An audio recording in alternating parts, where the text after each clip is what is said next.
I had to do another video real quick and get my notes together. Let me get this together here. Here we go. And then, yeah, boom. There we have it. That's that. 1, 2, 3, 4, 5, 6, 7. Okay. All right. Here we go. Peace, peace, peace, peace, peace. I'm Rami Salam Mel. Thank you for watching. Thank you for joining us. We have a Rise of the Moors Wakefield Standoff news update. Today is 4/20/2022. And I apologize that I haven't updated more frequently. Just to be honest, just a lot going on in my life. Also participating in Ramadan and yeah, anyways, put the excuses to the side. We do have an update on 8 of the Rise of the Moor militia group members. There were 10 members that were arrested from the July 3rd, 2021 incident with the Rise of the Moors militia group. 2 of those individuals seemingly have been I'm not exactly sure. I'm not sure if they are working with the prosecution, but I don't see their cases and their information coming up. And those 2 are Robert Rodriguez, 21 years of age, from Bronx, New York, and Wilfredo Hernandez, also known as Will Musa, 23 years of age, also from the Bronx. I didn't see their cases and information in regards to their cases. So I still need to do a little more investigating in regards to that. But we do have an update for the remaining 8 Rise of the Moors group militia group members. And I'm going to just go down one by one just to give you a quick update on what's going on. So we have Stephen Perez. Oh, do I have an age? I don't even see his name right there. Huh. Where's Stephen Perez at? I don't have his age, but Stephen Perez reapplied and received bail, set at $50,000 surety, $5,000 cash on March 28th, 2022. He had a scheduling conference that happened on the 14th of April, and they scheduled a filing of motions hearing for May 16th, 2022, and then a motion hearing for June 9th, 2022. That is the update for Stephen Perez. Now, Conrad Pierre, who is 29 from New York, he had a jury trial scheduled for March 21st, 2022, but it was rescheduled at the request of the defendant, by the request of Conrad Pierre, on March 10th, 2022. The hearing for discovery motions is now on the docket, also for May 16th, 2022, the same date as Stephen Perez. And moving down here, we have Omar Malik Antonio. Is that a... Yeah, Omar Malik Antonio. His jury trial was set for March 21st, 2022, and it was also rescheduled at the request of Omar on March 10th, 2022. There were motions filed on his behalf, and a hearing about the discovery motions is now set again for May 16th, 2022. You may hear some recurring dates. It seems as though the Massachusetts courts are trying to schedule, all of these Rise of the Moor militia group members as close on the same dates as possible. Moving forward, we have Lamar Dow, who is 34, also from Bronx, New York. And if you're asking questions, my fault. I'm gonna get to him in a second. Let me just run through this information. Lamar Dow, during his hearing on March 10th, The defendant refused to participate in the hearing and discussion with the court and was removed from the courtroom. And per the order of the court, the case was continued on April 14th, 2022. On April 11th, the Commonwealth motioned for the court to direct the defendant to submit a more definitive affidavit in support of his motions to suppress. The Commonwealth's motion was allowed. Defendant must the motion the affidavit must be based upon personal knowledge and signed and filed before April 22nd, 2022. So that's a couple of days from now. On the 14th of April, the counsel that he was appointed to, this is important. So on April 14th, the counsel that was appointed to Lamar Dow requested to withdraw and for Lamar to be appointed new counsel, and that was allowed. Motion to exclude time was allowed by the court. I'm going to get to that phrase about excluding time a little bit later. I think I have a better understanding, but I still I'm going to pose a question to you all as well, just because I'm learning about the court proceedings and processes as I go along. Then we have an update for Aban El Kurig, which is 27, also from Bronx, New York. He had court on March 21st, 2022. It was held via video teleconference. He has an evidentiary hearing on suppression scheduled for June 9th, 2022. And there wasn't much more information in regards to his situation, at least provided at this time that I could see. Then we have Aaron Lamont Johnson, also known as Tarif Sharif Bey, 29 of Detroit, Michigan. His bail hearing was scheduled on March 29th, 2022. And this is important. I'm going to read this section, and it applies to a couple other individuals as well.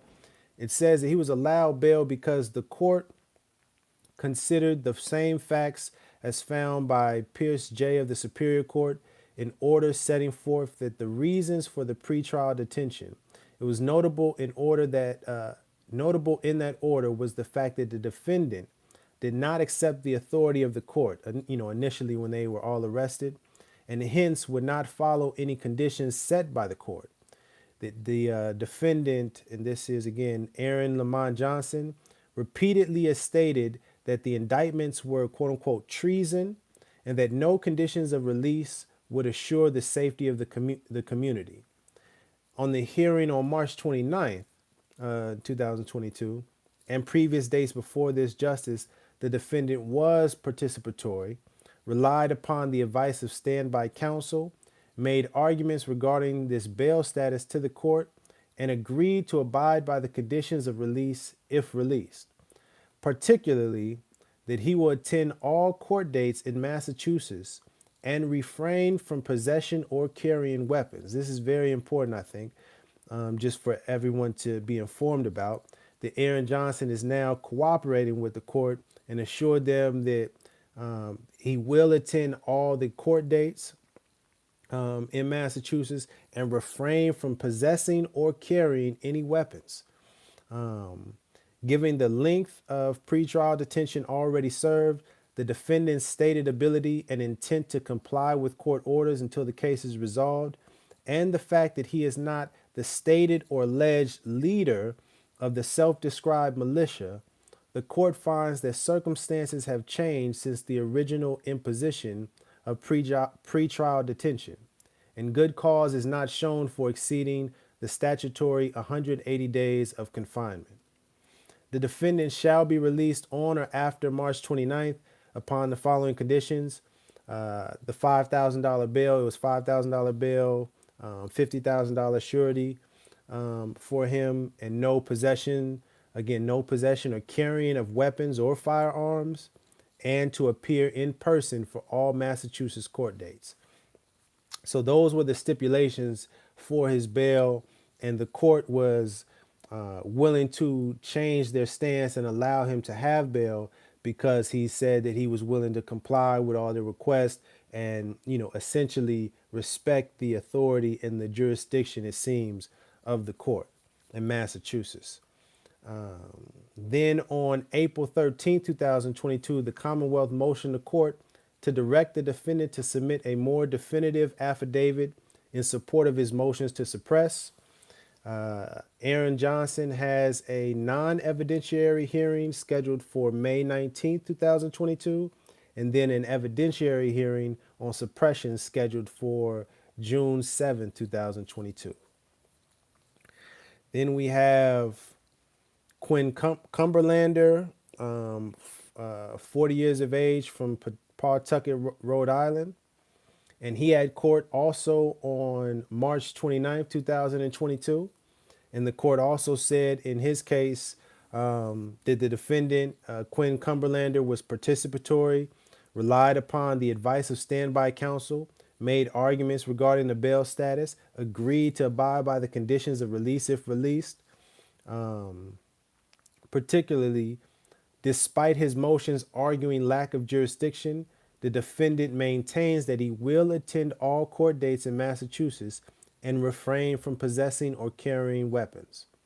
And then it goes over, given the length of pretrial detention already served, the stated ability and intent to comply with court orders, and the fact that he is not, again, the fact that he is not the stated or alleged leader of the self-described militia. The court finds that the circumstances have changed since the original imposition of pretrial detention. And he also, his bail was $5,000 cash, $50,000 surety. Again, no possession or carrying of weapons or firearms, and to appear in person for all Massachusetts court dates. Now, what's interesting is for Quinn Cumberlander, on April 7, 2022, an affidavit of dispute was filed by, quote unquote, Quinn Kabir L., aka Quinn Cumberlander. States that he is proceeding pro se with standby counsel and filed a number of affidavit of facts objecting to the court's jurisdiction, the Commonwealth's authority to prosecute him for any crimes given, his self-proclaimed citizenship as a Moorish American. I just want to pause right here. I try not to input my opinion or my perspective, but I just want to make it clear for the record that true Moorish Americans do not believe that no courts or government don't have any jurisdiction, or that we aren't no crimes we can be prosecuted for because of our status as Moorish Americans. That is not something that true Moorish Americans believe or abide by. That is not something that Noble Drew Ali, the founder of the Moorish Science Temple of America, ever taught. That's not something that the Moorish Science Temple of America as an organization teaches or promotes or supports in any way whatsoever. So I just want to make that clear. Continuing, that prior to the appointment of counsel and subsequent appointment of standby counsel, that is what the affidavit of dispute is filed based on. And then it goes on to continue that the court heard the argument and entertained the affidavit of facts, and then the defendant's motions were denied. Scheduling conference is scheduled for May 10th, 2022. And then finally, we have Jamal Tavon Sanders Latimer, also known as Jamal Talib Abdullah Bey. He is pro se. He filed a motion to suppress, a motion for joinder, and that's JOINDER, a motion to dismiss in the interest of justice on March 18, 2022. The bail hearing was scheduled for April 4th, 2022. Then on April 11, 2022, the Commonwealth motioned for the court to direct the defendant to submit a more definitive affidavit in support of his motions to suppress. His affidavit also must be filed on or before April 22nd, 2022. That's a couple more days. The Commonwealth motion to exclude time for this case was allowed also. The speedy trial clock will continue to tick after May 10th, 2022. And so real quick, if someone has more legal information or knowledge in terms of what it means for the court to allow or deny the motion to exclude time, If you could just drop that in the comment section. I believe that is in reference to the time that you're supposed to be allowed for a speedy trial. And it seems as though the Commonwealth motion to exclude the time that's been going on in the trial matters, to exclude the time right now and basically stop the time, and that the time will start again uh, after May 10th, 2022. Because I believe, one of the tactics is to stall the courts past the time that would be considered a speedy trial, and then try to file or try to contest the ruling or the decision based on the fact that you weren't given the opportunity to a speedy trial. I believe that is what this is kind of in reference or pointing to, but I don't have the knowledge of the court proceedings and the legalese to really know for certain. So if you do understand what that's about, I would love for you to comment in the chat box or in the comment section after this video is finished. Continuing, Jamal submitted a motion to have the prosecutor removed. Again, Jamal submitted a motion to have the prosecutor removed and filed an affidavit in support of his motion yesterday, April 19th, 2022. And he also has an evidentiary hearing on suppression scheduled for May 10th, 2022. So that is the actual news updates in regards to the rise of the Moors and where they are in the legal proceedings, if you will. I don't know if I don't see any questions. I feel like I was clear. Yeah, and I'm gonna do better to try to keep up to date. I was supposed to, and I apologize. I was supposed to try to get the Zoom link to attend some of these hearings and be able to, be an eyewitness to see what was going on.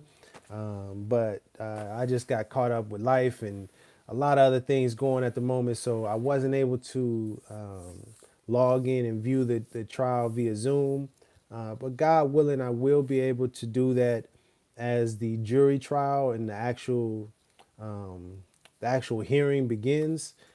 So far, it seems like it's still some pre-trial things going on and motions being filed and evidentiary hearings. So, I'm gonna do my best to stay up to date with that information.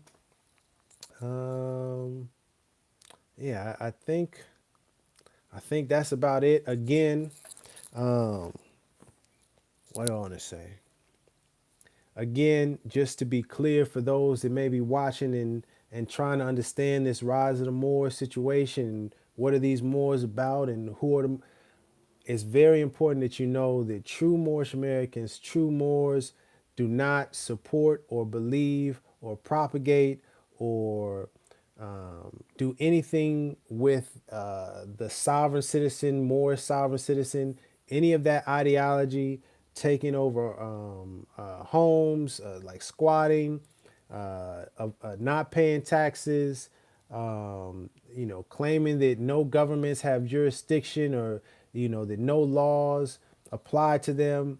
Any of that kind of language or that ideology or those beliefs, those actions have nothing to do with the teachings of Noble Drew Ali, the Moorish Science Temple of America as an organization, or true Moorish Americans or true Moors. Um, True Moorish Americans are for peace and not for destruction. We respect and obey the laws of this said government, the United States of America, and all governments. We want to follow the law. We want to be respectful of the law and the people that are in those positions. We are not to try to cause confusion or to overthrow the government in any way. It actually states that in the divine constitution for the Moorish Science Temple of America. You can see that for you. I'll drop the link in just so you can see it for yourself.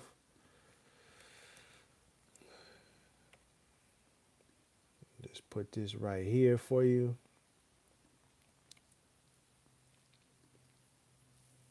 Yeah, And if you just look at Act 5 of the Divine Constitution for the Moorish Science Temple of America, it says clearly that this organization of the Moorish Science Temple of America is not to cause any confusion, or to overthrow the laws and constitution of the said government, but to obey hereby.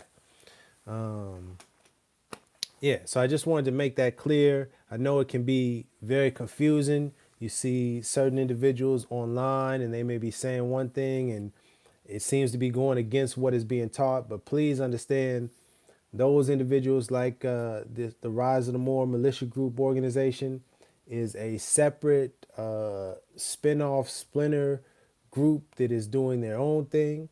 And any group that is promoting those kinds of activities, please understand that that is not associated with the Moorish Science Temple of America or Noble Drew Ali and his teachings, or true Moors or true Moorish Americans, because we respect the law.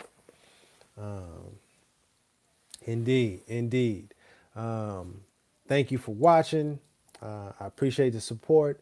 And when more news becomes available, I'll do my best to update you more more quickly instead of being kind of lagging on it. I apologize again. Yeah. If I don't see no questions, much love. You know what I mean? I'm about to get out here and go mingle with some people that I love and respect. They doing their thing today. I hope you all have a great day. Keep shining. Most importantly, especially the Moors out there, true Moors out there, true Moorish Americans, we got to love instead of hate. Love instead of hate. That is the key. That's the way. Much love to you and yours. Assalamu alaikum to the Muslims and the Muslims out there. And love to even the ones that have some hatred towards me and the things that I'm doing. It's all love. And you have a great day. Peace and love.